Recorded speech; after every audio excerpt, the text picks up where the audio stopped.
God eftermiddag alle sammen, og velkommen til dagens event. I dag skal vi møde FlueGuide, og vi skal tale lidt om partnerskaber, samarbejdsaftaler og fokus på specielt hoved- og halskræft. Med mig i dag, der har jeg CEO Morten Albrechtsen, og som altid, så er I mere end velkommen til at stille spørgsmål undervejs, og så vil jeg stille dem til Morten bagefter. Og vi optager selvfølgelig dagens event, så efterfølgende så vil man både kunne se eventet igen på FlueGuides hjemmeside, men også på H.C. Andersen Capitals hjemmeside. Så lad os komme i gang, når man det er sagt. Velkommen Morten, og værsgo. Tak Claus for introduktionen, og tak for muligheden for at fortælle om vores partnerskabsaftale med Intuitive Surgical. Det er en aftale, vi er utrolig stolte af at forklare hvorfor og hvad den betyder for os. Først det vi gør, der er en lille meget kort introduktion til FlueGuide, til hoved-halscancer, og så kommer vi ind på aftalen til sidst. Og så bare stille spørgsmål, som Claus siger, stil dem endelig til os, vi svarer meget gerne. Men det vi gør, som altid, vi arbejder på øget præcision i kirurgi af cancerpatienter, og det gør vi, fordi det er klare overbevisninger, det hjælper deres prognose og deres helbredelse. I bedes venligt lave jeres egen assessment om det vi siger. Først 3 korte slide omkring problemet og løsningen på det, som I sikkert jo har hørt rigtig mange gange før. Næsten mange der arbejder med cancer fortæller jo, at der er rigtig mange desværre patienter hvert år der får cancer. Der er omkring 18 millioner nye patienter hvert år der får cancer. Hvad der ikke altid er så ofte sagt eller viden vist, er at omkring 80% af de her patienter, de undergår kirurgi på et eller andet tidspunkt i løbet af deres sygdomsforløb. Og det gør de selvfølgelig med den hensigt at fjerne canceren fysisk, at man skærer den væk og fjerner den. Desværre så er omkring halvdelen af de her patienter, de får en tilbagevækst af canceren lokalt. Og det vil sige, at det lykkes ikke, som hensigten var, at fjerne al canceren, men man faktisk efterlader cancer tilbage. Og det selvfølgelig betyder for patienterne ikke kun, at det er en stresset situation, men det betyder også, at de ofte får en mere aggressiv behandling efter operationen. De kan få mere kemoterapi, de kan få mere radioterapi, og de kan få det, hvor de ellers kunne undgå at få det, eller de får en ny operation. Og ultimativt har de selvfølgelig den risiko, at de kan dø af det, hvis det er, at den spreder sig, og man ikke opdager det. Grunden til, at det sker, det er ikke fordi kirurgen er dårlig på nogen som helst måde, det er fordi de bruger i dag øjnene og synet som deres største hjælp, og derfor så er der et kæmpe behov for at forbedre hjælpen til kirurger, så de kan få al canceren fjernet første gang og gøre det præcist.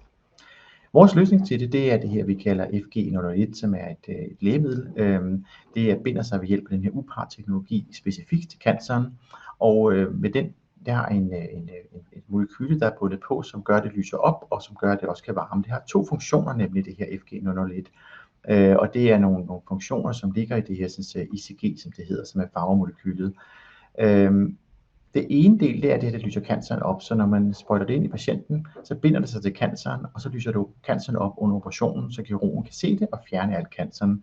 Den anden egenskab er, at det ikke er alt energien, der bliver omdannet til lys, noget af det bliver omdannet til varme.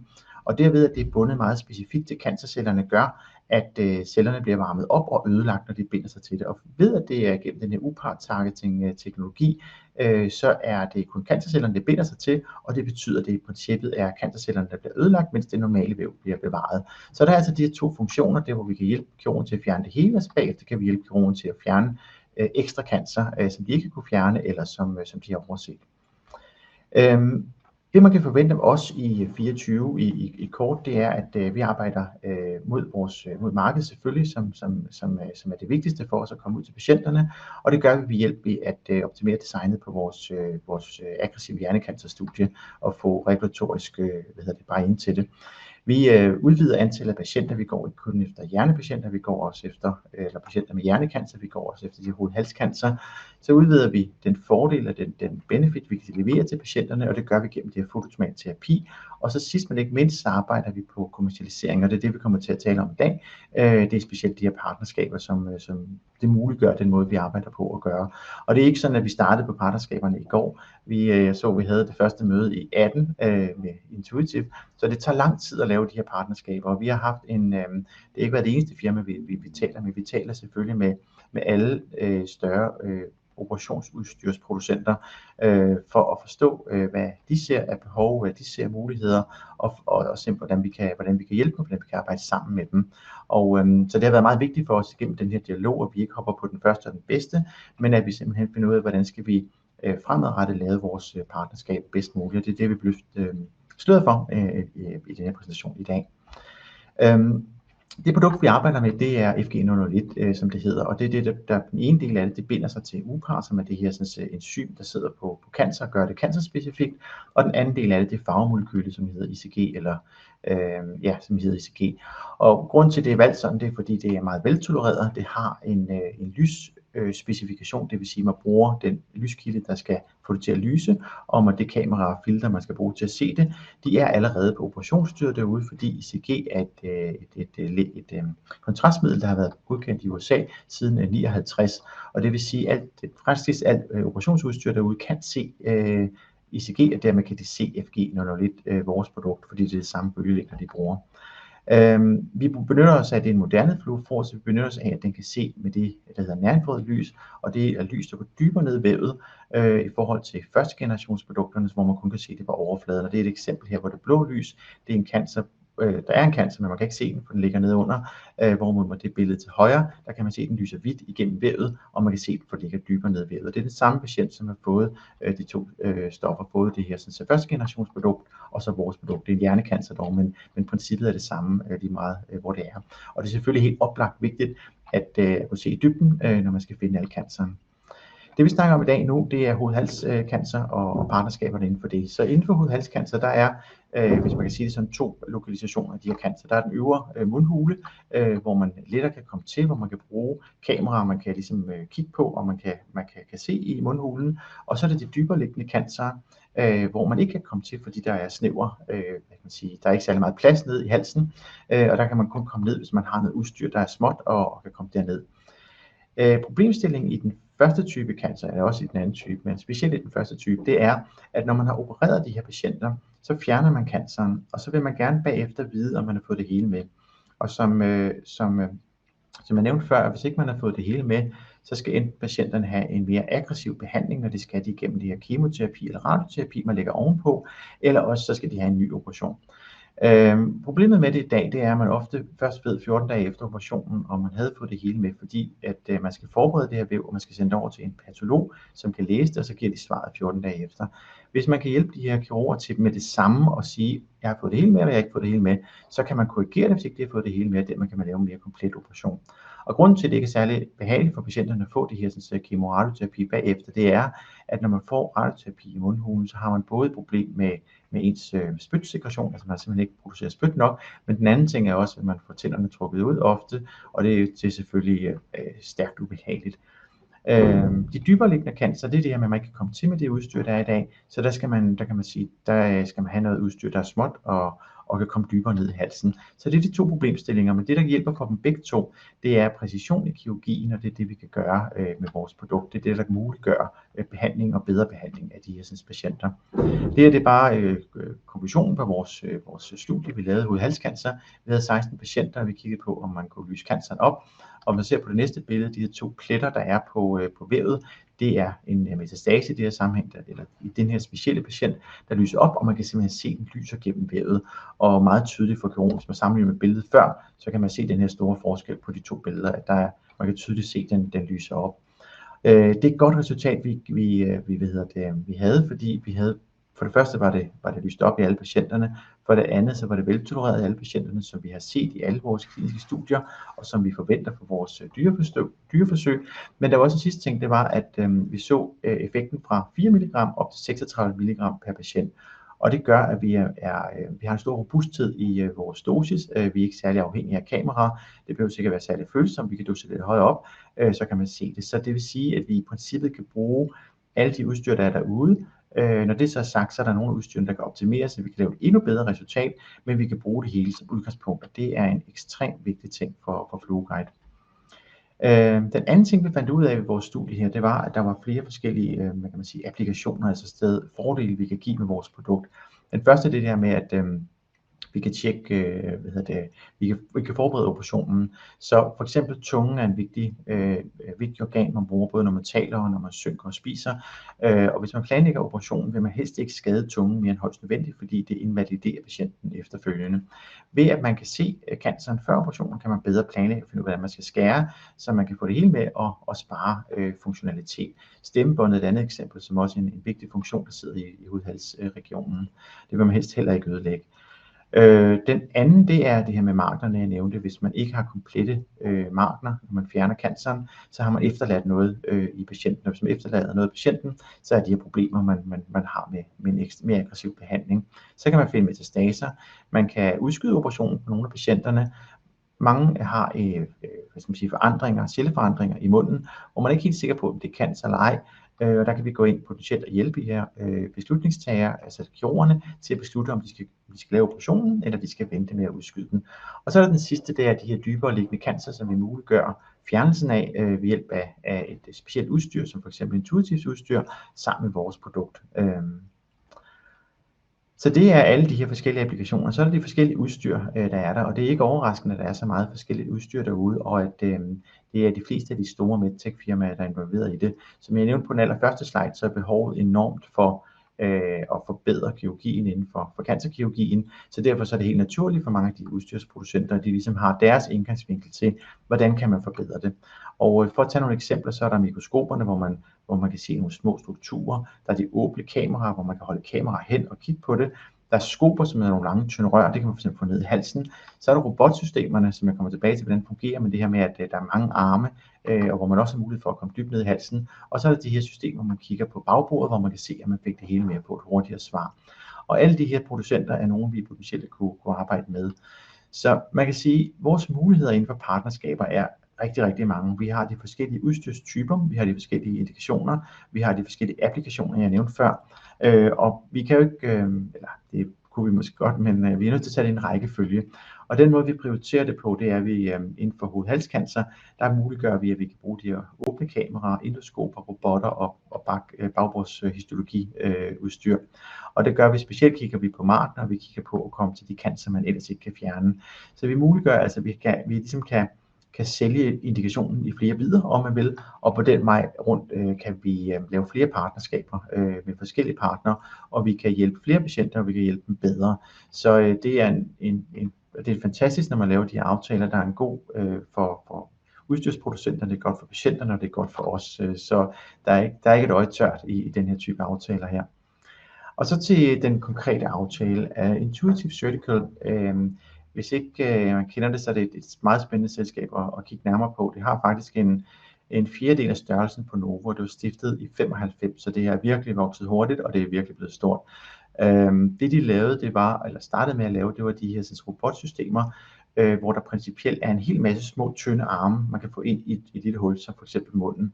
Og det der er den helt store fordel, det er, at hvis man forestiller sig, at man har et operationsfelt, hvor kirurgen står med kirurgens to hænder, man har hjælper, som også står med deres hænder, så kan man simpelthen ikke se noget til sidst. Så har man alle de her små tynde arme, man kan stikke ind, så kan man lige pludselig få meget mere udstyr tilgængeligt på operationsstedet. Man kan gøre det mere præcist, og man kan gøre det i mindre skala. Og den måde, som de her robotter er designet på, der er en arm, der har et kamera, og så alle de andre arme, de kan komme ind med forskellige udstyr, som for eksempel de kan sy, de kan skære, de kan tage biopsier, og hvad der nu skal til, de kan holde noget vævet. En anden fascinerende ting ved dem, det er, at kirurgen betjener dem her. De sidder med strømpeter nærmest over det ene hjørne, og så bruger de fødderne og hænderne til at styre de her robotter med, og mens de her arme kører ud og ind af patienten. Og de har altså mulighed for at kan styre dem helt fascinerende, den måde de gør det på. Men de behøver ikke at sidde ved patienten, de kan faktisk sidde på den anden side af jorden og køre de robotter. Så man kan forestille sig, at der sidder en kirurg i USA og opererer, mens der sidder en patient, der ligger på bordet i Europa eller omvendt. Og så er der selvfølgelig specielt brugt inden for de komplekse operationer, som for eksempel de dybere liggende halscancer eller halscancer generelt.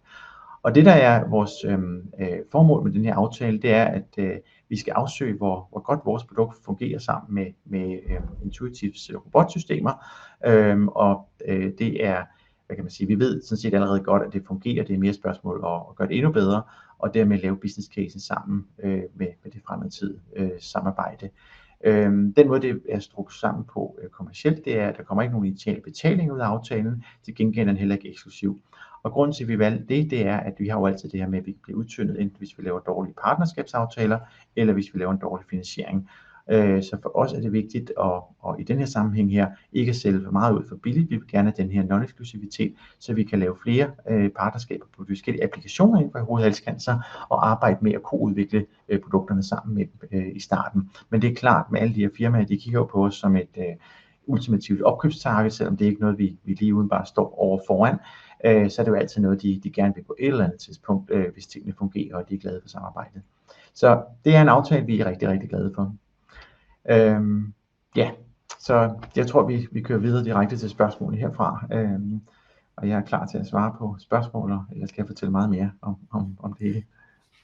Tak skal du have, Morten, for en rigtig god præsentation, og dejligt at se med overblikket på, hvad der findes af muligheder for partnerskaber.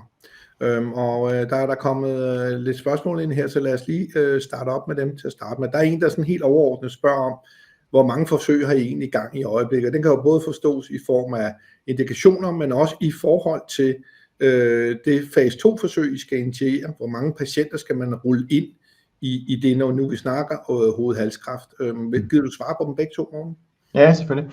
Det er, når vi har gang i studiet, så kan man sige, hvad det er, vi har gang i studiet. Lige nu, der har vi det hovedhalsstudie, vil jeg kalde, vi har gang i det i den forstand, at vi er ved at lave alle dokumenterne til at sende ind. Vi er med at fintune endpoints. Vi er ved at lave, når man laver de her studier, så skal man måle på et eller andet. Her skal vi for eksempel måle på histologien.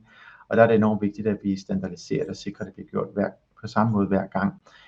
Vi optimerer. Vi har kigger på, nu har vi lavet en aftale med Intuitive, men der var flere pladser i det her studie. Der kigger vi også på andet udstyr med andre partner, hvor vi kigger på, vælger hvilken noget af det vil vi helst bruge, og hvordan vi vil helst sætte det op, så det kommer til at give det bedste resultat. Så der er en kæmpe forberedelsesarbejde på de her studier. Som hensyn til, hvor mange patienter der skal ind i, så bliver det studie her struktureret på den måde, at vi starter med at hvad kan man sige, vise, at det fungerer sammen med udstyret, og så kommer der en fase bagefter, som hvis det er positivt, så kan man bruge de data som en godkendelsesunderstøttelse. Og det vil sige, at hvis det bliver et positivt studie, så bliver det lidt længere, for så vil vi inkludere det flere patienter, og hvis det bliver et mindre godt studie, så vil vi måske ikke lave det, så langt, eller også vil vi ændre det i løbet af studiet. Så man kan vælge forskellige måder. Og når vi sender det ind, og det gør vi her i løbet af midten af året, så vil vi meget gerne fortælle en hel masse mere om designet på studiet og de præcise tidsfrister op imod det endelige design, vi kommer frem til. Men vi har en ret god idé om det nu. Vi er mere med at hvad skal man sige, udfordre os selv på at være sikre på, at det er det rigtige. Tjekker med key opinion leaders og tjekker med udstyrsproducenter og de her ting, og regulators også. Og det er fair at sige, Morten, at som opfølgning derpå, i modsætning til hvis du lavede en ren medicinalprodukt, så den sektor, eller den del af sektoren i life science, I er i, der snakker vi ikke om, man skal indrullere 100 eller 1000 eller 10.000 patienter. Nej, det er rigtigt. Vi snakker om for eksempel 24 for eksempel, eller sådan noget. Det er lavt. Så nej, det er et helt andet niveau. Men det er klart, at efterfølgende skal vi så op i et større antal. Men det som tommelfingerregel er, at man skal bruge 300 patienter til at dokumentere sikkerheden, og i de her typer studier, der skal vi bruge 150 patienter til at dokumentere effekt, sandsynligvis i et fase 3-studie. Så det er stadigvæk små studier, man snakker om.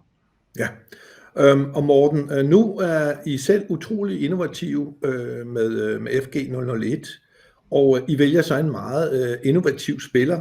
Jeg ved, de er etableret i markedet, men jeg kunne forestille mig, at det er noget halvdyrt udstyr sammenlignet med nogle af de traditionelle behandlingsformer, der findes i dag. Selvfølgelig er der en speciel grund til, at jeg har valgt Intuitive, og det har været lange forhandlinger, men også det, at du siger hoved og hals, hvor der jo ligger, er det fair at bruge et ord, der siger unmet needs, når vi ligger dybt i halsen. Er det grunden til, at det er så spændende med Intuitive her? Ja, så generelt hovedhalscancer er attraktivt at bruge robotterne til, fordi det er små, der er ikke så meget plads, og det er komplekse operationer. Så det er et aspekt af det. Så er der, hvis man sammenligner for eksempel med lungecancer, så er der faktisk lige så mange hovedhalscancerpatienter, der bliver opereret, fordi man finder hovedhalscancer tidligere, fordi man mærker det, og så kommer man til lægen, og så bliver det fundet tidligt. Hvorimod i lunger vil patienterne mange gange gå med det længere tid, før de finder dem, og dermed er de så spredt, det vil sige, at operation bliver mindre vigtig relativt til kemoterapi. Så der er faktisk mange patienter, man opererer med hovedhalscancer som lungecancer. Så det er en stor indikation på den måde. Hovedhalscancer er et område, hvor mange udstyrsproducenter er interesseret i, fordi der ikke er et type udstyr, der er sådan generelt etableret. Så der er mange forskellige måder, som jeg viste på. Vi kan både bruge mikroskoper og åben kamera og robotter, man kan bruge dem alle sammen, og de har forskellige hvad kan man sige, profiler inden for det her. Og det vi muliggør med partnerne, det er, at ved hjælp af vores produkt og samarbejdet med os, så gør vi den forskel, at deres produkt kunne blive det, man bruger som standard inden for det. Og det er jo en enorm mulighed for dem. Og det er måske dybest set det, der er vigtigt for dem rent kommercielt, det er den mulighed, vi giver, vi muliggør, at de kan få en dominerende position på markedet i den givende indikation, end det er kun det, at vi sælger et produkt ekstra sammen med deres. Så vi kan tilføre dem meget mere værdi end bare vores produkt, hvis man kan sige det på den måde. Tak skal du have, Morten. Og så sådan lidt mere generelt omkring partnerskaber. Du havde jo 2 rigtig gode slides med i dag, og den ene viser jo virkelig, hvilke muligheder der ligger. Men vil I indgå partnerskaber på tværs af indikationer med forskellige virksomheder? Du svarede lidt på det i præsentationen, men du kunne måske uddybe det lidt. Så hvis vi siger hoved og hals, nu er indgået en aftale med Intuitive, som har noget meget innovativt udstyr, men man kunne også forestille sig, at I indgik en partnerskabsaftale med en af kameraproducenterne for eksempel. Ja, præcis. Det vil være oplagt, at vi gør det, fordi at det er lidt forskellige fordele, de forskellige typer udstyr har over for de givende patienter. Så det vil være, jeg mener, vi vil helst have den mulighed, at vi kan samarbejde med dem alle sammen, og det er derfor, vi sætter pris på, at det ikke er en eksklusiv aftale endnu. Det kan godt være, og det vil være sandsynligt ned ad vejen, at man finder en form for eksklusivitet. Så for eksempel siger man, at man ligesom skærer hoved-halscancer op i bidder, man for eksempel siger specielt type udstyr brugt til hoved-halscancer, at det bliver eksklusivt, men så kommer der jo så også noget funding på, hvor man funder de udviklingsprogrammer sammen med den partner ned ad vejen. Så man kan sagtens forestille sig, at det ligesom brancher ud i flere udviklingsprogrammer inden for hoved-halscancer ned ad vejen, men at det ikke er fundet også med partnere. Er det sådan, at det, skal jeg forstå det sådan, Morten, at du mener de forskellige applikationer, som du har med på tabellen? Ja, præcis. Yes. Og hvis vi så lige bliver der omkring milestones i al almindelighed, altså upfront betaling og royalties, altså jeg kunne forestille mig, at det kommer virkelig an på, hvad det er for en udstyrsproducent, og hvilken indikation vi snakker om, i relation til, om man vælger det ene eller det andet. Ja, det er det helt sikkert, og det er et sjovt marked det her, fordi da vi startede i markedet, der var en meget tilbagelænet tilgang fra udstyrsproducenterne. De ville gerne se nogle andre finde ud af, hvordan skulle det gøre. Og man kan sige, nogen som OnTarget i USA, jo, som startede med at linke sig op til det hedder Levision, som så blev købt af Medtronic, og det problem de havde, da Medtronic valgte ikke at promovere det, og så står de uden udstyrsproducent, de havde så også det problem, at deres markør er specifikt til en speciel laser i systemet, så det havde 2 problemer. Men den skade, kan man sige, det giver sådan en firma, og vil give dem, det er, at det er frygteligt. Hvis man ser det samme situation på Photocure i Norge, som da de lancerede det deres blærecancer, så var de også meget afhængige af Karl Storz i USA, og der var ikke særlig mange Karl Storz udstyr på markedet i USA, så de skulle først ud sælge udstyr, så skulle de sælge deres produkt, så det tog enormt lang tid at penetrere det. Så det er den vigtigste ting i vores marked, det er at have den her diversitet inden for forskellige udstyrsproducenter, for at kunne muliggøre det. Og som jeg nævnte, så har der været det her lidt tilbagelænet holdning fra udstyrsproducenterne i starten, men vi ser et enormt skift nu, ligesom om, at de kan se, at der er en stor for lidt, så der bliver en langt mere proaktiv tilgang på det. De kan godt se, at de skal have en eller anden form for samarbejde med nogle af vores type firmaer på en eller anden måde. Så der er langt større proaktivitet, end der har været tidligere. Og det skifte, kom det sidste år på jeres data, eller er det kommet efter, at I lavede aftale med Intuitive? Nej, jeg må så sige, jeg tror ikke, det er noget også at gøre specifikt. Jeg tror mere, det er at gøre den her sådan med, at markedet modnes, så der sker nogle ting, der er en større erkendelse. Der er en masse små ting, der sådan, hvad kan man sige, der gør det. Men for at give et eksempel på tidsperspektivet, så var det for 15 år siden, der kom det første fluorescensguidede, hvad kan man sige, kamera blev lavet, og den første fluorescens fluofor, der var bundet til en cancer, blev ligesom lanceret, kan man sige, eller ikke lanceret, blev forskningsmæssigt kreeret. Så det er taget 15 år fra at den første kom, til man begynder at se nogle kommercielle applikationer af det. Så det går enormt lang tid inden for det medicinske område. Både at komme ind på markedet, men selvfølgelig også først at komme ud igen, når man så først er inde.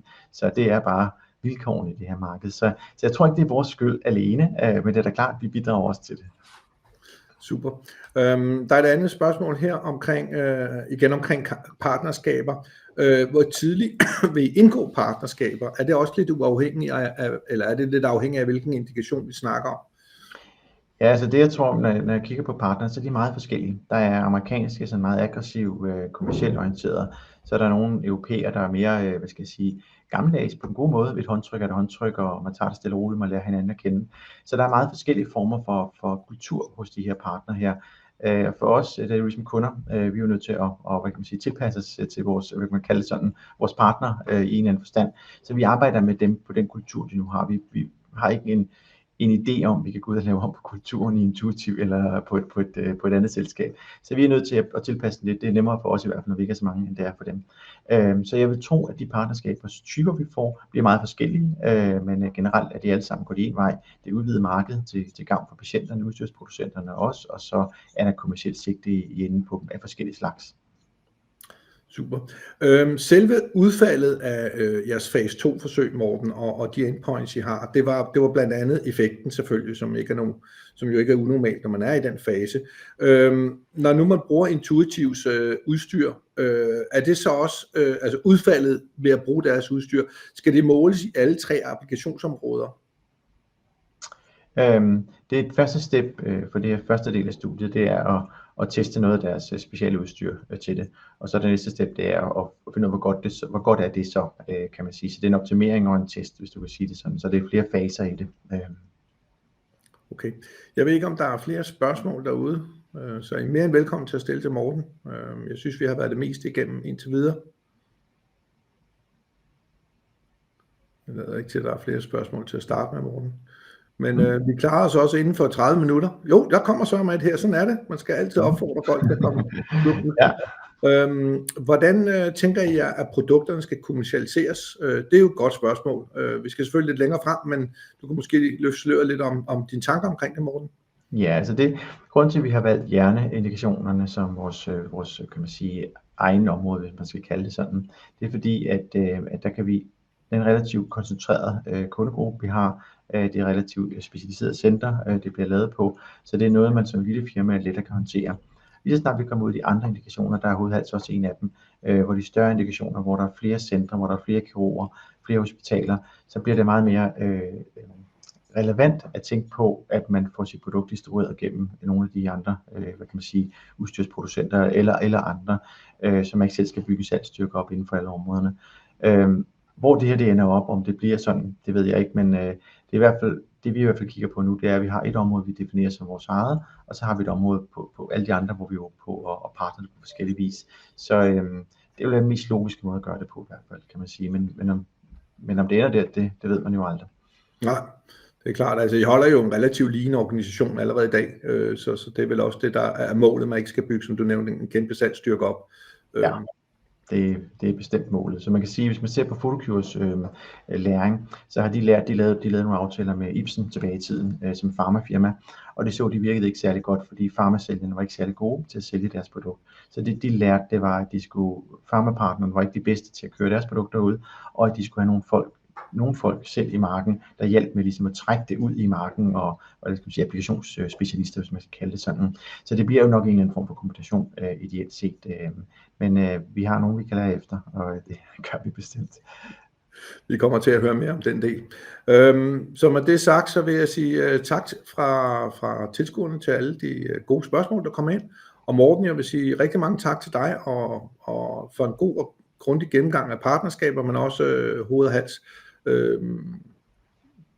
Der kommer sørme en mere her. Kan vi nå en mere? Det kan vi godt. Jamen det er den der kommer ind en gang imellem. Vil I møde samme problemer, som Curasight har aktuelt? Og det er jo så, nu kan det altid være svært for et andet selskab at kommentere på andres problemer, men hvis vi skal tolke det rigtigt, så er det vel noget omkring deres funding-situation. Vi kan jo tage funding til sidst. Ja, altså nu vil jeg sige, det eneste vi har til fælles med Curasight, det er, at vi kommer fra den samme rede, kan man sige. Vi har en UPAR-baseret teknologi, som kom fra Kjeld Danø, og så kom det over i Andreas Kjærs laboratorier, og faktisk er vi oprindeligt vi spændt ud af Curasight i den forstand, at det var jo radioaktive prober, de satte på deres UPAR-targeterede peptid. Vi kører med fluorescensmarkører, som vi sætter på de her peptider, så vi er sådan set spundet ud af Curasight, kan man sige, tilbage i tiden. Men når det så er sagt, så har vi intet andet til fælles med dem. Vores kunder er helt anderledes. Vi er meget medicinsk udstyrs, kan man sige, måden vi udvikler på, den måde vi partner på. Vi har vores marked er et mere umodent marked, så vi skal bygge et marked, vi skal ikke konkurrere med andre. Så vi har men til gengæld skal vi bygge marked. Så der er problemstillingerne er helt forskellige, og så er vi meget forskellige selskaber, vil jeg sige, på mange andre måder. Og så vil jeg jo ikke kommentere på deres funding, det må I spørge dem selv om, men for os har det været ultra vigtigt, det kan jeg sige. Det har altid været vigtigt for os, hele den idé vi havde med at gå ud på børsen med en lav valuering til at starte med, og fik et godt kapitel i det første kapitel, vi fik i vores equity story.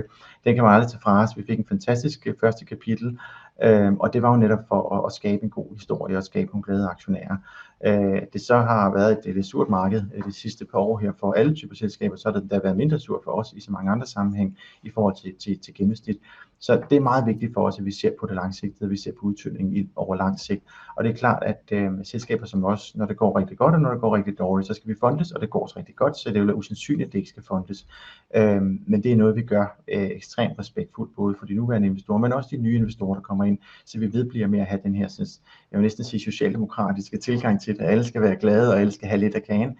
Men det er ekstremt vigtigt, at der er fred på bagsmækken, og alle er relativt glade. Det vil jeg bryste os med, at vi har en relativt glad stakeholder-basis, både på aktionærsiden og på medarbejdere og på samarbejdspartnere. Vi er nærmest kedelige, vil jeg sige, men det vil vi også gerne være på den måde. Så vi går meget ud af, at det skal være i orden. Kedeligt, det er godt i den her sammenhæng, og du får rigtig god feedback på de svar der, kan jeg så sige, fra den tilskuer, som spurgte. Han er fint svar og 2 gange thumbs up, Morten, så det kan næsten ikke blive bedre. Men det var så noget der hele vejen rundt omkring den del også. Så endnu en gang så vil jeg sige tak for alle de gode spørgsmål, tak for at I deltog, og Morten, rigtig mange tak for den gode præsentation og partnerskabsstrategier, og så glæder vi os til at se dig igen, og så må I alle sammen have en rigtig god eftermiddag. Ja, også tak for mig. Tak Claus, tak.